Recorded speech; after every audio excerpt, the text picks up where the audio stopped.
முதலமைச்சர் அவர்கள் கொண்டு வந்த இந்த தீர்மானத்தை காங்கிரஸ் பேர் இயக்கம் முழுமனதாக வரவேற்கிறது. அவருக்கு நன்றி சொல்ல காங்கிரஸ் பேர் இயக்கம் கடமைப்பட்டிருக்கிறது. எவ்வளவு நெருக்கடி வந்தாலும், எவ்வளவு தாக்குதல்கள் வந்தாலும் தமிழ்நாட்டு மக்களின் உரிமைகளை கொடுக்க மாட்டேன் என்று தைரியமாக நின்று தமிழ்நாட்டு மக்களின் தலைமகனாக இன்று போராடி கொண்டிருக்கிற மாண்புமிகு முதலமைச்சர் அவர்கள் இந்தியாவில் முதல் முறையாக முதன்மை மாநிலமாக கொண்டு வந்திருக்கின்ற மாண்புமிகு முதலமைச்சர் இந்த தீர்மானத்தையும் இந்தியாவின் முதல் சட்டப்பேரவை என்ற பெயரை தமிழ்நாட்டிற்கு ஈட்டி கொடுத்திருக்கிறார். மாண்புமிகு பேரவைத் தலைவர் அவர்களே, இந்த தீர்மானத்தை இந்தியாவில் எந்த சட்டப்பேரவையிலும் இதுவரை கொண்டு வரவில்லை. மாண்புமிகு முதலமைச்சர் அவர்கள் இந்த திட்டத்துடைய பெருமை, இந்த திட்டத்துடைய அருமை, இந்த திட்டம் எப்படிப்பட்ட ஒரு நோபல் திட்டம் என்பதை அறிந்து இதை கொண்டு வந்திருக்கிறார்.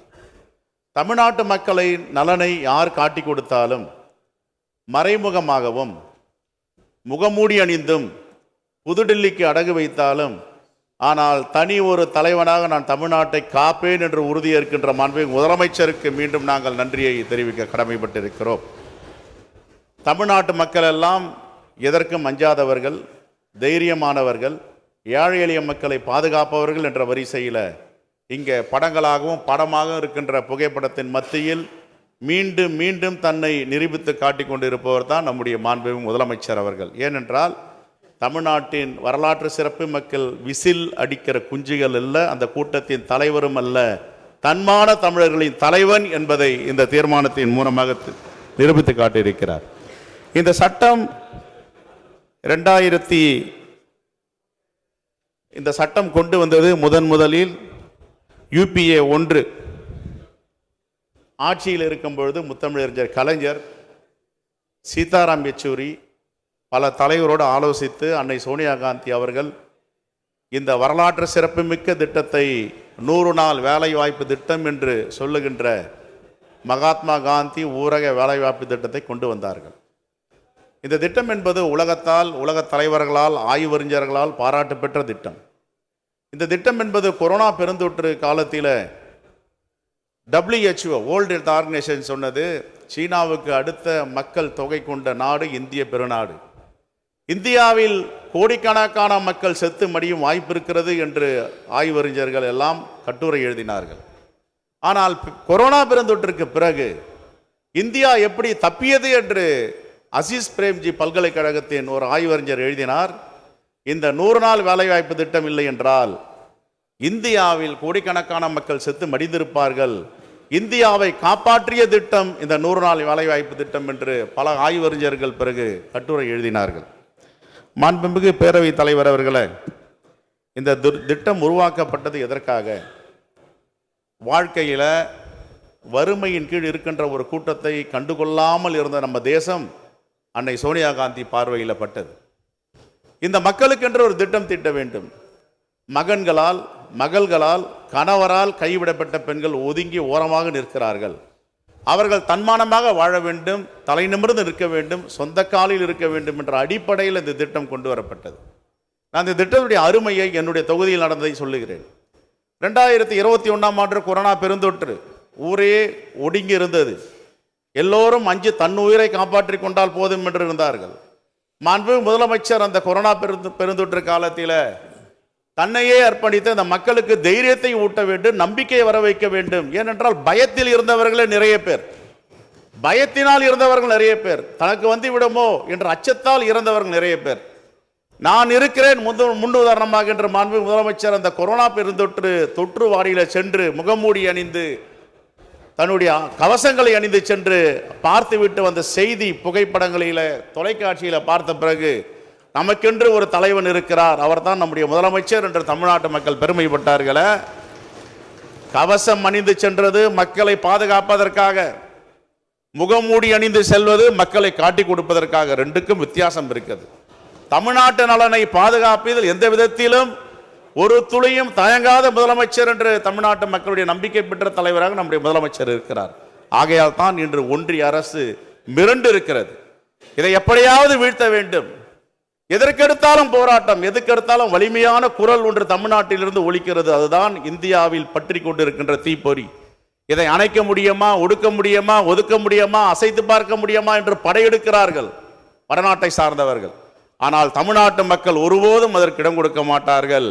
இந்த கொரோனா பெருந்தொற்று காலத்தில் நீங்கள் எப்படி தமிழ்நாட்டு மக்களை காப்பாற்றினீர்களோ வருங்காலத்திலும் எங்களை காப்பாற்றுவீர்கள். ஆகையால் தான் மீண்டும் மீண்டும் நீங்கள் முதலமைச்சராக வருவீர்கள் என்று தமிழ்நாட்டு மக்கள் நம்முடைய முதலமைச்சர் மீது நம்பிக்கை வைத்திருக்கிறார்கள். இந்த நூற்றாண்டு கண்டிராத ஒரு மிகப்பெரிய திட்டம். இந்த திட்டத்துடைய பெருமை என்ன? நான் என்னுடைய தொகுதியில் கொரோனா பெருந்தொற்றுக்கு பிறகு ஒரு மகன் இறந்து விட்டார். தந்தை இல்லை, தாய் மட்டும்தான்.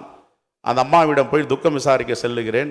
அந்த பெண்மணி சொல்லுகிறார், யாரும் இல்லை, எல்லாம் விட்டு சென்று விட்டார்கள், தனிமையில் நான் இருக்கிறேன். அந்த பெண்மணி சொல்லும் பொழுது, இந்த சேலை நான் கட்டியிருப்பது கலைஞருடைய மகன் முதலமைச்சர் பெயரை சொல்லி அவர் கொடுத்த சேலை பொங்கலுக்கு. இந்த சேலையில் நான் முடிந்து வைத்திருப்பது சோனியா காந்தி அம்மா கொடுத்த 100 ரூபாய் திட்டம். என்னுடைய சேலையில் முடிந்து வைப்பது 5000 ரூபாய்க்கு மேல் இருக்கிறது. என்னுடைய தன்மானத்தை பாதுகாப்பதற்காக கலைஞர் மகன் கொடுத்த சேலை, என்னுடைய வாழ்வாதாரத்தை பாதுகாப்பதற்காக இதில் முடிச்சு போட்டு வைத்திருக்கின்ற 100 ரூபாய் நோட்டுகள். இதுதான் வரலாறு. இதுதான் கிராம மக்களுடைய வாழ்க்கையில் முன்னேற்றம் கண்டிருக்கின்ற அரசு நம்முடைய அரசு என்பதை அந்த பாட்டியின் மூலமாக நான் தெரிந்து கொண்டேன். மாண்புமிகு பேரவைத் தலைவர் அவர்களே, இந்த ஏற்றத்தாழ்வுகளை இந்த 100 நாள் வேலைவாய்ப்பு திட்டம் குறைத்திருக்கிறது. அங்கே சாதி இல்லை, மதம் இல்லை, தமிழ் இனம் ஒன்றாக சேர்ந்து அனைவரும் இந்த 100 நாள் வேலை வாய்ப்பில் கலந்து கொள்கிறார்கள். நீங்கள் அந்த சாதி, நீங்கள் இந்த சாதியெல்லாம் கிடையாது. எல்லா சாதியும் ஒன்றாக 100 நாள் வேலை வாய்ப்பு திட்டத்தை பணியாற்றுகின்ற இந்த பணியை பார்த்து தான் ஒபாமா சொன்னார், உலக வங்கி சொன்னது, UDPA சொன்னது, ஐநா சபை சொன்னது. இது போன்ற திட்டங்கள் உலகத்திலே இல்லை. இந்த திட்டம் இந்தியாவிற்கு மிகப்பெரிய வரப்பிரசாதம் என்று. மாண்புமிகு பேரவைத் தலைவர் அவர்களே, நம்முடைய மாண்புமிகு முதலமைச்சர் அவர்கள் உடனே இந்த திட்டத்திற்கு எந்தவித களங்கமும் பாதிப்பும் வரக்கூடாது என்று ஜனநாயக சக்திகளை ஒன்று திரட்டி ஒரு மிகப்பெரிய ஆர்ப்பாட்டத்தை அறிவித்தார். நான் நினைக்கிறேன் இந்தியாவில் முதல் முறையாக இதற்கும் வழிகாட்டியாக அந்த மாபெரும் மக்கள் திரள் போராட்டம் அமைந்தது. சென்னையில் கூட நம்முடைய அமைச்சர் தலைமையில் நடந்தது. அதில் எங்களுடைய தலைவரெல்லாம் கலந்து கொண்டார்கள். அதற்கு பிறகு இது தொடர் போராட்டம். நாங்களும் பத்திரிகை வாயிலாக மாண்பு முதலமைச்சருக்கு சொன்னோம். இதில் எங்கள் தலைவர் ராகுல் காந்தியும் தலைவர் மல்லிகார்ஜுன கார்கே இந்த போராட்டத்தை முன்னெடுத்திருக்கிறார்கள். தமிழ்நாட்டில் நீங்கள் தலைமை ஏற்று ஜனநாயக சக்திகளை ஒன்றிணைத்து உங்கள் தலைமையில் தொடர் போராட்டம் செய்ய வேண்டும். 13 மாதங்கள் போராடி எப்படி 3 கருப்பு சட்டங்கள், புதிய வேளாண்மை சட்டங்களை திரும்ப பெற்றோமோ, இரவோடு இரவாக நாடாளுமன்றத்தை மூடிக்கொண்டு மக்கள் யாருக்கும் தெரிவிக்காமல் ஜனநாயகத்திற்கு எதிராக 3 கருப்பு சட்டங்களை கொண்டு வந்தார்கள். விவசாய பெருங்குடி மக்களுடைய போராட்டத்திற்கு பிறகு அந்த 3 கருப்பு சட்டங்களை திரும்ப பெற்றார்கள். அதே போன்று இந்த சட்டத்தை உங்கள் தலைமையில திரும்ப பெறும் ஒன்றிய அரசு என்ற நம்பிக்கை இருக்கிறது. அப்படிப்பட்ட போராட்டங்களையும் இந்த தீர்மானத்தையும் நீங்கள் முன்னெடுத்திருக்கிறீர்கள். ஆகவே இந்த உரிமையை மீட்கும் போராட்டத்தில் மாண்பு முதலமைச்சர் வெற்றி பெறுவார் என்ற எங்களுக்கு நம்பிக்கை இருக்கிறது.